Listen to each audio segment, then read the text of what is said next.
জয় গুরু বন্দে পুরুষোত্তমম।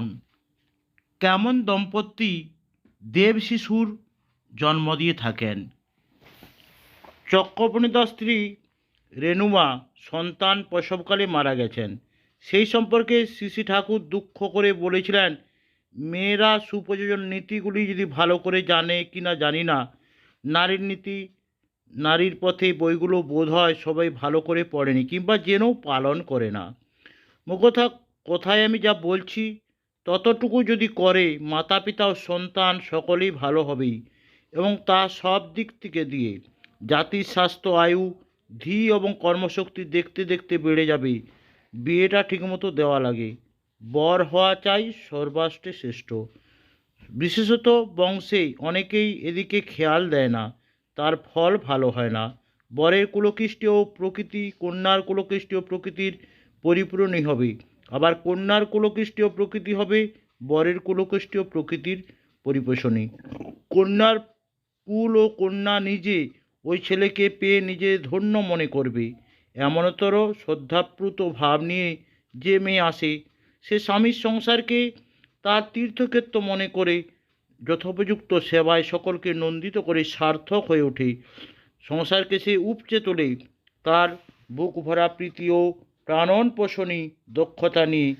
সে জানে মনজ্ঞ ব্যবহার কাকে বলে, না চাইতেই না বলতেই যার যেমনটা প্রয়োজন সে তাই করতে অভ্যস্ত হয়ে ওঠে।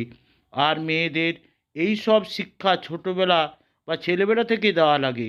বাপের বাড়ি থেকে অভ্যস্ত হতে এলে এমন আর বিয়ের পরেই কষ্ট হয় না। তবে এই সমস্ত করার মূলে চাই সুকেন্দ্রিক শ্রেয় প্রীতি। তখন সব জিনিসটাই সহজ হয়ে আসে।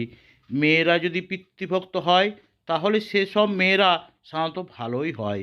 ভক্তির আবার একটা পরক আছে। ভক্তি চিরকালেই কর্মমুখর। যাকে যে ভক্তি করে ভালোবাসে, তার খুশির জন্য, তার স্বস্তির জন্য সে মাথা ও গা গত না ঘামিয়ে পারে না।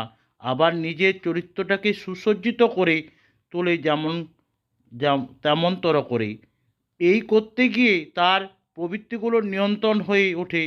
তাই এমনতর প্রীতিভক্ত মেয়ে যদি আদর্শপ্রাণ উপযুক্ত ছেলের হাতে পড়ে, তাকেই নিজের অস্তিত্ব বলে গ্রহণ করে, তাকে বাদ দিয়ে নিজের আলাদা কোনো খেয়াল খুশি তার না থাকে, তার জন্য যে কোনো কষ্টেই সে সুখে চলে মনে করে, সংসার সেখানে স্বর্গ হয়ে ওঠে।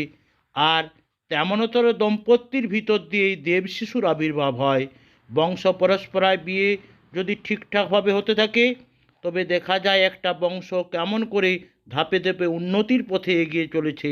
অবশ্য আদর্শপ্রাণতা ও সুশিক্ষার সংযোগ এর সঙ্গে চাই, আর স্বভাবতই তাদের ঝোঁকও থাকে এদিকে।